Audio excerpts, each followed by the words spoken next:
Richest man in Babylon. अंग्रेजी में धन के उद्धरणों का हिंदी में अर्थ समझें। अंडरस्टैंडिंग वेल्थ क्वोट्स इन हिंदी। नमस्ते दोस्तों, आज हम रिचेस्ट मैन इन बेबीलोन किताब के 15 अद्भुत उद्धरणों को समझेंगे और उनका हिंदी में अर्थ जानेंगे। ये किताब हमें धन की प्राप्ति और प्रयोग के महत्वपूर्ण सिद्धांतों को सिखाती है। Quote 1, wealth like a tree grows from a teeny seed. The first copper you save is the seed from which your tree of wealth shall grow. यानी कि धन एक पेड़ की तरह एक छोटे बीज से बढ़ता है। जो पहला कॉपर आप बचाते हैं वही आपके धन के पेड़ का बीज होता है जिससे आपका धन बढ़ेगा। Quote 2, A part of all you earn is yours to keep. It should be not less than a tenth, no matter how little you earn. यानी कि आपकी कमाई का एक हिस्सा आपके लिए होना चाहिए, चाहे आप कितनी भी कमाई करें, ये कम से कम 1/10वां हिस्सा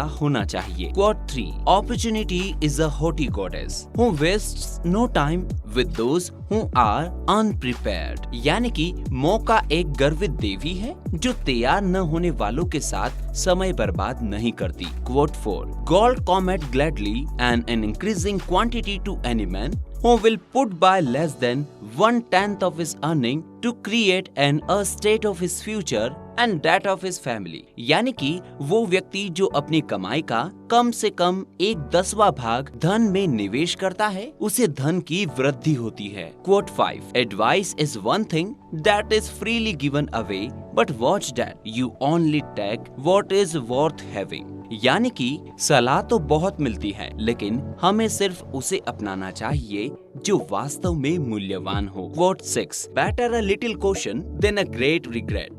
यानी कि सावधानी बड़े पछतावे से बेहतर है। Quote 7, Where the determination is, the way can be found there. यानी कि जहाँ संकल्प होता है वहाँ रास्ता जरूर मिलता है। Quote 8, We cannot afford to be without adequate protection. हम पर्याप्त सुरक्षा के बिना नहीं रह सकते हैं। Quote 9, A man's wealth is not in the coins he carries in his purse. It is the income he builds, the golden stream that continually flows into his purse and keep it bulging. यानी कि एक व्यक्ति की समृद्धि उस purse में नहीं है जिसमें वो सिक्के लेकर चलता है, बल्कि ये वो आय है जो उसने बनाई है। वो सोने का धारा है जो निरंतर उसके पर्स में आता है और उसे फूला हुआ रखता है। तो दोस्तों, ये थे richest man in Babylon book के कुछ अद्भुत उद्धरण जिन्हें सुनकर हमें नई दिशाएं और नई सोच की प्रेरणा मिलती है। कृपया हमारे चैनल को सब्सक्राइब करें और इस वीडियो को अपने दोस्तों के साथ साझा करें। धन्यवाद।